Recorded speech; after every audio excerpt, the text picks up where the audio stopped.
মানে কেদারনাথে যাওয়ার জন্য বেশি কিছু লাগবে না, সোয়েটার, জামা এগুলো হলেই হবে। এবার নিলাম জঙ্গল চড্ডি। তো আমরা এখানে দাঁড়ালাম, একটু জল ফল খেলাম, একটু রেস্ট নিলাম, তারপরে আবার 5 মিনিট পরে আমরা হাঁটা শুরু করলাম।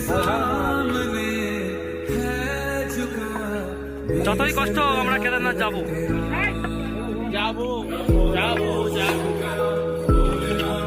বাহ,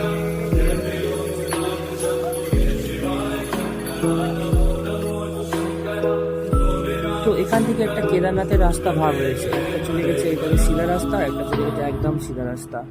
তো আমি বেট করবো এইটা সিধা রাস্তাটা একদম যাবে, ওটা একটু বড্ড টাফ কম আছে, তবু একটু রাস্তাটা বেশি আছে, এটা একটু রাস্তা কম আছে, এটাই চেষ্টা করবে যাওয়া। আমরা হাফ রাস্তা চলে এসেছি, আর আমাদের হাফ যেতে হবে। তো এরপর থেকে মেন হচ্ছে কেদারনাথের মেন ট্রেকিং শুরু, এরপর থেকে সব ট্রেকিং